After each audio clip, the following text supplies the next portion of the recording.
Bonjour et bienvenue sur Algomius. Nous explorons toujours la programmation Shell sous Windows. Nous avons déjà vu maintenant que la programmation Shell pouvait nous donner accès à des variables, à la structure conditionnelle et à des mécanismes de boucle, en rajoutant en plus, par rapport à la programmation classique, des opérations qu'il est possible de faire sur les répertoires et sur les fichiers, sur l'arborescence du système d'exploitation. Ce que nous allons voir dans cette nouvelle vidéo, c'est la possibilité maintenant d'écrire des fonctions. En effet, les fonctions permettent de rendre plus clair un programme en factorisant certaines instructions. Au lieu de les appeler plusieurs fois, au lieu de les mettre plusieurs fois dans le programme, en fait, les instructions qui sont appelées souvent peuvent être regroupées dans une fonction, et en fait, c'est cette fonction qui va être appelée et qui va lancer ce bloc d'instructions.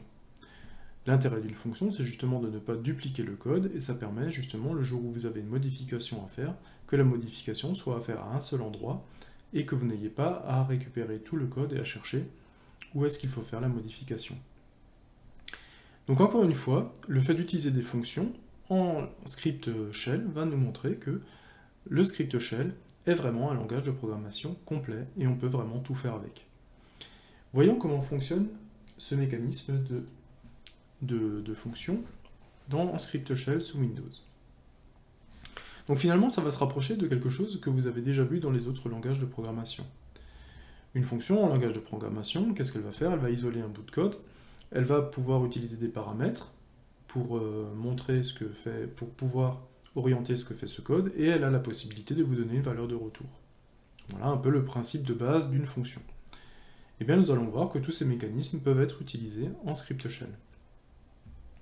On a déjà vu le mécanisme de saut dans la vidéo précédente, et c'est ce mécanisme de saut qui va nous permettre de simuler des fonctions. Mais on ne retrouve pas la notion de sauvegarde de l'environnement des fonctions comme on aurait pu l'avoir dans l'autre langage de programmation. Ce que j'entends par là, c'est que vous avez des variables qui sont propres à la fonction, et quand vous sortez de la fonction, en fait, ces variables ont disparu. Et très souvent, en fait, quand vous utilisez un paramètre pour une fonction, si vous ne dites pas explicitement dans les autres langages de programmation que c'est également un paramètre en sortie, bien souvent, en fait, quand la fonction est terminée et qu'on revient dans le programme appelant, eh bien le programme appelant reprend son contexte et remet les valeurs des variables qu'il avait au moment de l'appel. On verra que là, ce n'est pas le cas au travers d'un exemple. Alors je vous avais dit de ne pas forcément utiliser beaucoup de goto. Ici, on est sur un goto qui est autorisé, qui est un goto un petit peu spécial, qui va retourner vers le label EOF. EOF, donc c'est le label End of File, qui va vous permettre de dire tout simplement que la fonction est terminée et qu'il faut revenir à l'endroit, à la ligne d'après l'appel de la fonction. Donc c'est pas un goto comme un autre qui vous permet d'aller à n'importe quel label, à n'importe quelle ligne de votre programme. C'est juste un goto qui vous permet de dire que la fonction est terminée et qu'il faut maintenant, on peut maintenant sortir du programme. Donc attention, la sortie de la fonction avec une commande goToLabel fait que l'on ne sort pas du contexte de la fonction, c'est-à-dire que ce qui a été déclaré dans la fonction reste actif, à la différence de ce qu'il peut y avoir dans les autres langages de programmation. On va tout de suite faire un petit exemple pour illustrer ça. Donc on va écrire une fonction pour bien comprendre la notion d'environnement. Nous allons déclarer une variable a avec une valeur numérique. Nous allons ensuite appeler une fonction callLabel.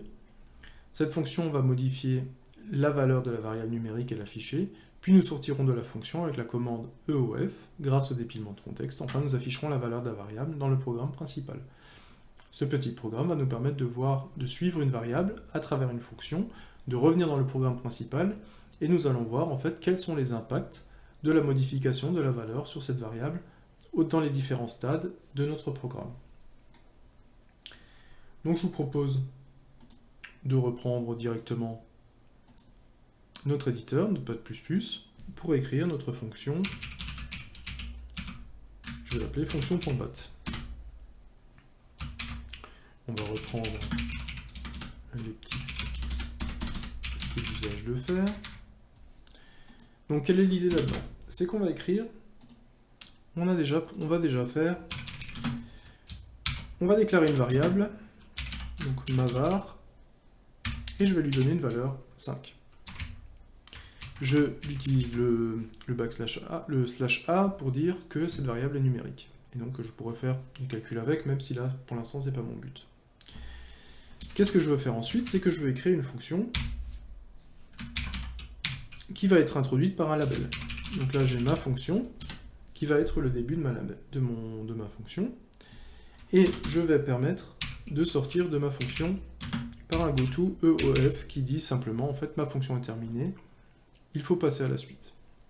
Ok. D'accord, donc là, on n'aura pas besoin de pause, puisqu'on va utiliser tout en langage de commande. Qu'est-ce qu'on va faire ensuite? Eh bien, il suffit ensuite de call ma fonction, comme on l'avait fait avec les sauts. Donc ce qui va se passer, c'est qu'on va déclarer une variable mavar qui va prendre la valeur 5, on va appeler ma fonction, on va passer dans ma fonction, à la fin de la fonction, on va retourner dans le programme principal, c'est-à-dire ici. Et ce qu'il faut faire aussi, c'est qu'il faut faire un goToEOF à la fin de mon programme principal. Pourquoi? Eh bien tout simplement parce que les scripts shell s'exécutent du début à la fin, et ça voudrait dire en fait que si je ne mets pas un goToEOF ici, l'exécution du script va se continuer et va relancer ma fonction. Ok, donc qu'est-ce que je veux faire? Eh bien je veux vérifier tout simplement echo, donc la valeur de ma var, ça c'est au début, je vais éviter les accents, ça c'est la valeur de ma var après fonction. Là, je vais mettre ma var au début de la fonction. Et là, je vais mettre ma var à la fin de la fonction. Et ce que je vais faire, c'est que dans la fonction, je vais modifier la valeur de la variable. Voilà, tout simplement. Donc c'est un programme assez simple en fait, on part d'une variable, on lui met 5 dedans, on appelle une fonction qui met 3 dedans, et ce que je veux vérifier en fait, c'est que, est-ce que le 5, je le récupère bien en entrée de ma fonction? Est-ce que je modifie bien, est-ce que j'ai bien la possibilité de modifier la valeur de la variable? Et finalement, quelle est la valeur de la variable une fois que la fonction est terminée? Eh bien, on va voir ça tout simplement en lançant notre script. J'ai appelé fonction. Donc, on a une valeur 5 au début de la fonction, normal, on vient d'initialiser la variable à 5. On a une valeur à 5 au début de la fonction, ça c'est normal aussi, on a appelé la fonction, la variable est toujours connue. Ensuite on met 3 dans la variable, et à la fin de la fonction, la valeur de la variable vaut 3, et ensuite, avec le goToEOF, on sort de la fonction, comme je vous l'ai dit, et une fois qu'on est sorti de la fonction, en fait, vous voyez que la valeur est toujours à 3. Ça peut être différent des autres langages de programmation que vous avez déjà pu manipuler. Il n'y a pas cette notion de retour de contexte. On ne remet pas la valeur de la variable au moment où on l'a appelée, au moment où on sort de la fonction. C'est bien la modification de la variable dans la fonction. En fait, elle est définitive, elle est prise en compte ensuite même dans le programme appelant. Donc c'est quelque chose un exemple qui montre ça assez bien, et qui permet justement c'est peut-être un petit peu une source de problème lorsque on est habitué en fait à ce que les valeurs qu'on utilise en paramètres de fonction ne puissent pas être modifiées à partir du moment où la fonction s'arrête. Donc c'est un peu quelque chose d'assez différent par rapport au langage classique. C'est quelque chose auquel il faut s'y faire. Donc la fonction, ce qui est intéressant également, c'est qu'on peut lui spécifier des paramètres. Ça rejoint un petit peu ce qu'on a déjà fait en programmation classique, puisqu'on veut pour qu'une fonction puisse réagir de façon différente selon le paramètre qu'on lui donne. Donc il est possible de passer des paramètres à une fonction, l'utilisation de ces paramètres se fait de la même manière que pour les scripts. Ce que je veux entendre par là, c'est que vous avez vu qu'on avait donné des paramètres dans les vidéos précédentes à des scripts, et on accédait à ces différents paramètres avec des variables spéciales, %0, %1 ou %2. On appelle la fonction, quand on appelle la fonction, on juxtapose les paramètres au nom de la fonction. Et ça permet de passer tous les paramètres directement à la fonction. Et la fonction pourra réutiliser ces paramètres directement en les utilisant avec les variables spéciales %0, %1, %2, comme on l'a vu pour les scripts. Voyons tout de suite comment cela se passe. Avec un exemple. Un petit exemple, nous allons écrire une fonction qui réagit en fonction d'un paramètre. Donc ça tombe bien, puisque ce qu'on essaie de faire, c'est de passer un paramètre à la fonction. Notre fonction prend un seul paramètre numérique, et la fonction commence par écrire son nom, donc %0, On avait vu que pour un script, %0 représentait le nom du script. Ici, on va regarder comment s'appelle la fonction. La fonction réagit ensuite en fonction du paramètre, le premier paramètre %1, et on peut imaginer plusieurs cas. Si le paramètre vaut 1, on écrit bonjour mademoiselle. Si le paramètre vaut 2, on écrit bonjour madame. Si le paramètre vaut 3, on écrit bonjour monsieur. Et si le paramètre vaut 4, on écrit bonjour. Tout simplement. Essayons de voir comment on peut écrire ce type de fonction. On va créer un nouveau fichier qu'on va appeler paramètre. Voilà, fonction avec paramètre.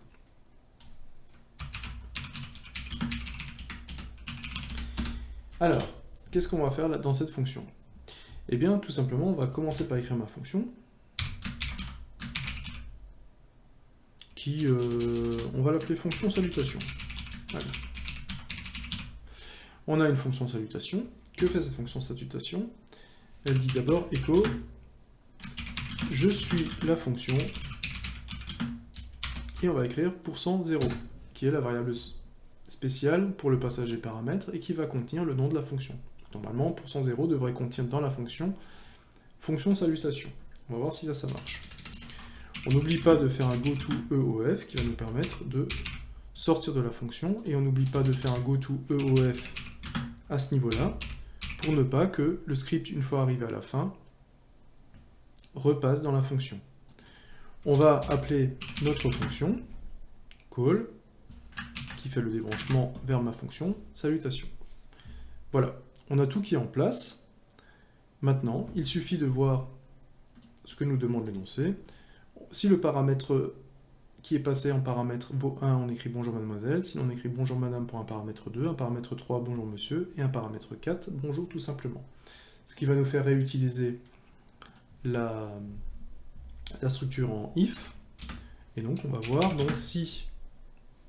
Alors j'ai pas donné de paramètre, la fonction salutation, on va la commencer avec le paramètre 1. Alors if, donc cette fois-ci on va tester 1, qui est le premier paramètre qui est donné à la fonction, qui aura ici la valeur 1. S'il est égal, je vous rappelle que les opérateurs de comparaison en script sont des chaînes de caractères de 3 caractères, et EQU, c'est l'abréviation de equal. Donc là, on va regarder si %1 est égal à 1. Qu'est-ce qu'on va faire dans ce cas-là? On va écrire echo bonjour mademoiselle.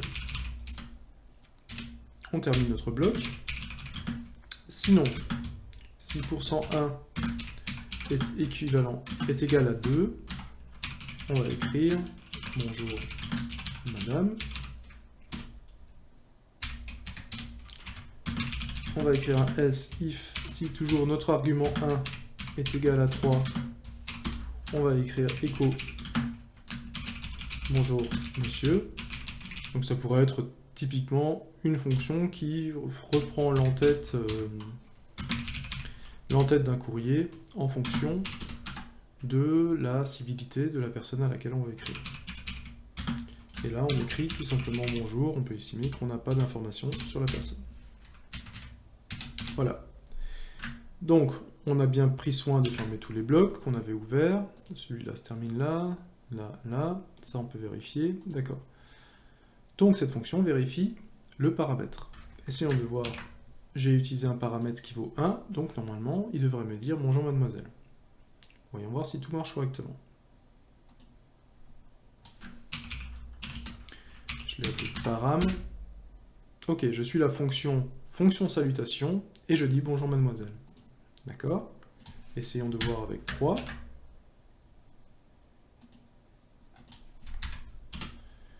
Il me dit bonjour monsieur. Et si j'essaie maintenant un paramètre que genre 8, un paramètre qui n'est pas prévu, il devrait simplement me dire bonjour. Ok. Donc ma fonction marche. Vous avez vu que le %0 ramène bien le nom de la fonction, et le %1 ramène le premier paramètre. Après, on pourrait continuer %2, %3, %4, et ainsi de suite pour avoir plusieurs paramètres. Donc c'est très intéressant que ce passage de paramètres fonctionne, puisque ça nous permet maintenant d'écrire des fonctions qui vont réagir en fonction des paramètres transmis. Nous venons de faire un petit tour dans ce que proposent les fonctions en script Windows, en script shell Windows. Donc, au travers de ces quelques vidéos, je vous ai montré que finalement, la programmation de script sous Windows était quelque chose d'assez complet et qui se rapprochait d'un langage de programmation classique. On pouvait déclarer des variables, on pouvait demander à l'utilisateur de saisir des données, on pouvait utiliser des paramètres, on pouvait faire de la redirection d'entrée et de sortie standard, on a pu mettre en place des structures conditionnelles, si alors sinon, on a pu mettre en place des mécanismes de boucle, on a pu même mettre en place des mécanismes qui étaient plus axés sur le parcours des répertoires et du système de fichiers en général, et là on vient de voir également que l'on peut mettre en place des fonctions qui nous permettent finalement de factoriser du code et d'écrire moins de code et de le mettre à un seul endroit. Donc, finalement, la script shell, c'est un langage de programmation comme un autre, avec lequel on peut faire énormément de choses, et on a toutes les structures en place pour finalement programmer tout ce que l'on veut. Et on a un petit peu cette surcouche qui va nous permettre d'avoir des fonctions qui sont facilitées pour le parcours de l'arborescence de notre système d'exploitation.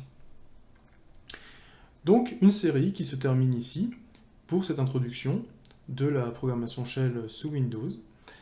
Je vais continuer cette série de vidéos pour vous donner un petit peu les différences qu'il peut y avoir avec la programmation bash, la programmation qui est utilisée, la programmation shell qui est utilisée sous les environnements Unix et Linux. On va voir qu'il y a des similitudes, notamment sur comment sont élaborées les structures, sauf qu'en fait au moment de la réalisation, au moment de l'écriture de la structure, vous allez voir qu'il y a de grandes différences, et ces différences font que les programmes shell ne sont pas compatibles suivant l'environnement. Ils ne sont pas portables d'un environnement à un autre. Donc encore une fois, je vous donne rendez-vous à très vite pour la suite de nos aventures en shell, et cette fois-ci, on va migrer vers l'environnement Unix-Linux. Bonne journée!